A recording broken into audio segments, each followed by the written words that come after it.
My parents abandoned me for 14 years in foster care, then lied to everyone about it. But the truth finally ended our family for good. Can you even imagine that? Being thrown away by the two people who were supposed to love you unconditionally, and then having them spin a web of deceit so elaborate that even they started believing it. I still wrestle with whether I was wrong for exposing them, for tearing down the facade they meticulously built. But honestly, I don't know what else I could have done. Tell me truly, if you would have done the same thing in my shoes, because sometimes, even now, I wonder if the peace I found was worth the destruction it caused. It all started when I was just 4 years old. I remember flashes of it, fragmented memories that feel more like dreams now. A cold room, a woman with kind eyes but a firm grip, and the overwhelming scent of something sterile. My parents, Sarah and Mark, dropped me off at what they called a friend's house for a short stay. They promised to be back in a week. A week turned into 2, then a month, then a year. The friend's house was a temporary foster home, and soon I was moving through the system, a tiny suitcase of meager belongings, my only constant companion. Each new home brought a mix of hope and despair. Hope that this would be the one, despair that it never was. I learned early on not to get too attached, a survival mechanism that would serve me well and haunt me deeply for years to come. I tried to remember their faces, my parents, but with each passing year, the images faded, replaced by the faces of social workers and various foster parents. Some were genuinely good people who tried their best to give me a sense of stability. Others were less so. There were Christmases where I watched other kids open presents, birthdays spent with strangers, and countless nights crying myself to sleep, wishing I knew why I wasn't wanted. Every time a social worker sat me down to explain that my parents still hadn't made contact, a little piece of my heart hardened. I was told they were struggling, that they had personal issues they needed to sort out. As a child, you want to believe the best. You want to believe your parents are good people caught in a bad situation. But as I grew older, a bitter cynicism began to set in. 14 years. 14 years of birthdays, holidays, school events, and milestones that they simply weren't there for. My foster family for the longest period, the Millers, were wonderful. They were the closest thing to a real family I had ever known. They tried to adopt me, but for some reason, my biological parents never relinquished their rights. It was a cruel limbo, a thread of hope that kept me tethered to them, even as that thread frayed and thinned with each passing year. I finally aged out of the system at 18, a legal adult, free to make my own choices and burdened by a lifetime of unanswered questions. The Millers offered to let me stay, and I did, for a while, but I knew I needed to find my own path. I got a job, saved money, and rented a small apartment. The thought of finding my biological parents always lingered in the back of my mind, a ghost I couldn't quite shake. I tried to tell myself it didn't matter, that they were irrelevant to my life now, but the wound of their abandonment was still raw. I found their contact information through some old adoption records I managed to get access to. It was surprisingly easy. A phone number, an address. My hand trembled as I dialed. A woman's voice answered, unfamiliar yet vaguely familiar. "Hello," she said. "Sarah." I asked, my voice barely a whisper. There was a pause, a long, agonizing pause. Then, "Who is this?" I took a deep breath. "It's my name, your daughter." The line went dead. I stared at my phone, a knot of confusion and hurt tightening in my stomach. She hung up on me. My own mother hung up on me. A few days later, I received a short, curt email from an address I recognized as my father's. It simply said, "We've moved on." Please do the same. Moved on. Moved on from what? From me. That email ignited a fire in me, a furious desire for answers, for justice. I decided I wasn't going to let them erase me so easily. So that's the situation I was in. They wanted me gone, out of sight, out of mind, as if I was just a bad dream they could wake up from. And I had to make a choice, let them win or fight for the truth. Before I tell you what happened next, I want you to pause and comment below what you would have done in my shoes. Would you have just let it go, or would you have pursued the truth, no matter the cost? I wasn't just going to move on. I had 14 years of pain and unanswered questions festering inside me, and that email was the match that lit the fuse. I started doing some digging, and it wasn't long before I stumbled upon their social media profiles. And that's when the real shock hit. Their lives were perfect. Picture, perfect family photos, smiling faces, lavish vacations, celebrations of family traditions. There were posts about their 2 younger children, a boy and a girl, beaming and happy.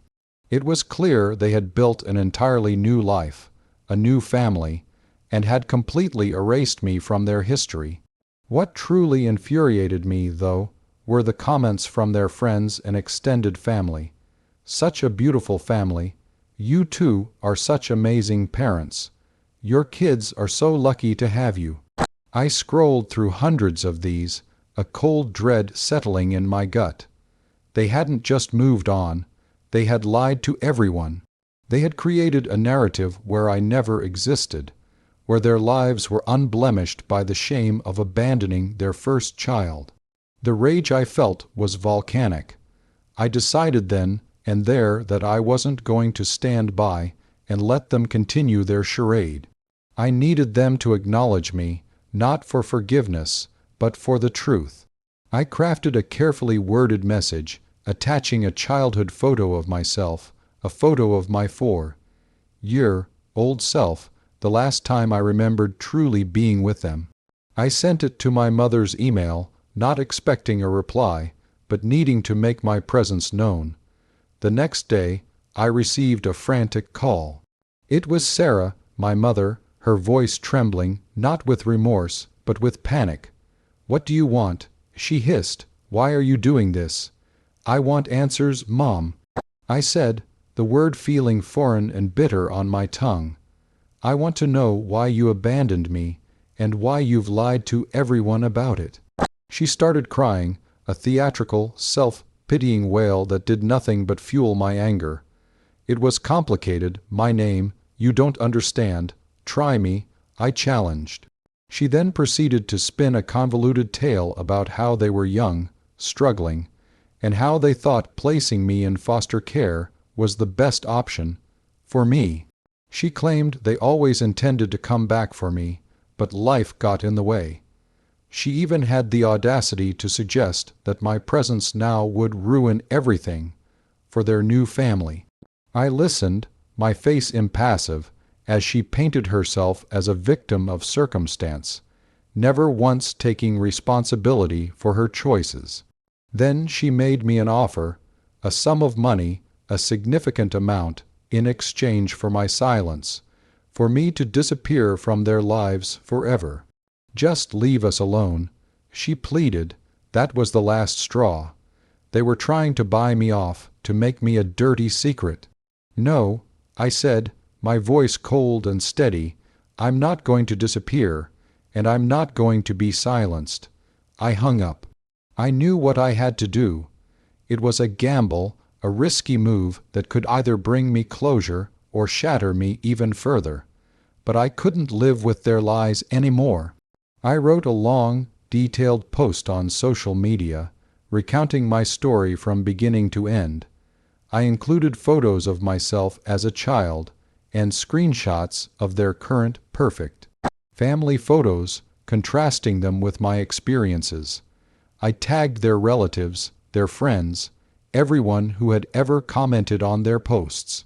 I hit post and braced myself for the fallout. The immediate aftermath was a whirlwind. My phone blew up with notifications, messages from strangers, from distant relatives I never knew I had. Some were supportive, offering words of encouragement and sympathy. Others were horrified, disgusted by my parents' actions.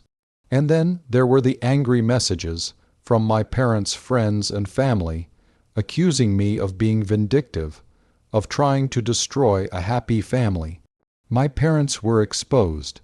The carefully constructed edifice of their perfect lives crumbled in a matter of hours. The messages to them were brutal, full of condemnation and disbelief. My younger half, siblings, now teenagers, found my post. Their confusion and heartbreak were palpable in the messages they sent me, asking if it was true. I explained everything to them as gently as I could, answering their questions honestly.